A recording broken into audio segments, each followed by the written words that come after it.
ಸಚಿವರಾಗಿ ಪ್ರಮಾಣ ವಚನ ಸ್ವೀಕರಿಸಿದ ಬಳಿಕ ಮಾನ್ಯ ಶ್ರೀ ಮಧು ಬಂಗಾರಪ್ಪ ಅವರು ಮೊದಲ ಬಾರಿಗೆ 3 ದಿನಗಳ ಕಾಲ ಶಿವಮೊಗ್ಗ ಜಿಲ್ಲಾ ಪ್ರವಾಸ ಕೈಗೊಂಡರು. ಶುಕ್ರವಾರದಿಂದ ಭಾನುವಾರದವರೆಗೆ ಸೊರಬ, ಶಿಕಾರಿಪುರ, ಶಿವಮೊಗ್ಗ ಹಾಗೂ ತೀರ್ಥಹಳ್ಳಿಗೆ ಭೇಟಿ ನೀಡಿ ಅತಿವೃಷ್ಟಿ, ಅನಾವೃಷ್ಟಿ ಪರಿಸ್ಥಿತಿಯನ್ನು ಖುದ್ದಾಗಿ ಪರಿಶೀಲಿಸಿ ಜನರ ಸಮಸ್ಯೆಗಳನ್ನು ಆಲಿಸಿದರು.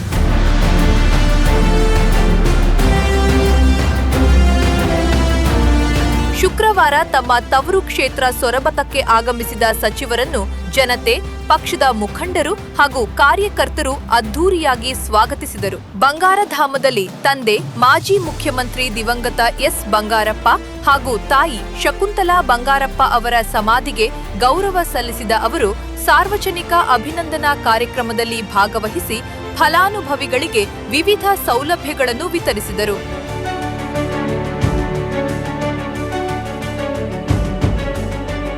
ಬಳಿಕ ಅಧಿಕಾರಿಗಳ ಸಭೆ ನಡೆಸಿ ತಾಲೂಕಿನ ಪರಿಸ್ಥಿತಿಯ ಕುರಿತು ಮಾಹಿತಿ ಪಡೆದರು. ನಂತರ ಹಿರಿಯ ನಾಯಕ ಕಾಗೋಡು ತಿಮ್ಮಪ್ಪ ಅವರನ್ನು ಭೇಟಿಯಾಗಿ ಆಶೀರ್ವಾದ ಪಡೆದರು.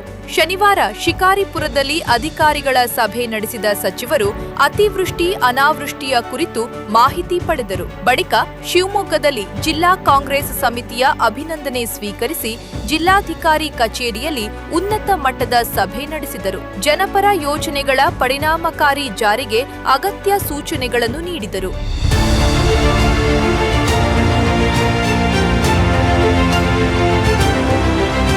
ಭಾನುವಾರ ತೀರ್ಥಹಳ್ಳಿಯಲ್ಲಿ ಶಾಂತವೇರಿ ಗೋಪಾಲಗೌಡರ ಪುತ್ಥಳಿಗೆ ಮಾಲಾರ್ಪಣೆ ಮಾಡಿ ಗುಡ್ಡ ಕುಸಿತದಲ್ಲಿ ಮೃತಪಟ್ಟವರ ಕುಟುಂಬಸ್ಥರನ್ನು ಭೇಟಿ ಮಾಡಿ ಸಾಂತ್ವನ ಹೇರಿದರು. ಬಳಿಕ ಕ್ವಿಟ್ ಇಂಡಿಯಾ ದಿನಾಚರಣೆಯಲ್ಲಿ ಭಾಗವಹಿಸಿ ಅಧಿಕಾರಿಗಳ ಸಭೆ ನಡೆಸಿದರು. 3 ದಿನಗಳ ಪ್ರವಾಸದ ಬಳಿಕ ಬೆಂಗಳೂರಿಗೆ ಮರಳುವ ಮಾರ್ಗದಲ್ಲಿ ಬೀರೂರಿನ ಪ್ರೀತಿ ಕ್ಯಾಂಟೀನ್ನಲ್ಲಿ ಉಪಹಾರ ಸೇವಿಸಿದ್ದು ತಂದೆ ಎಸ್ ಬಂಗಾರಪ್ಪ ಅವರ ನೆನಪನ್ನು ಮತ್ತೊಮ್ಮೆ ಜೀವಂತಗೊಳಿಸಿತು.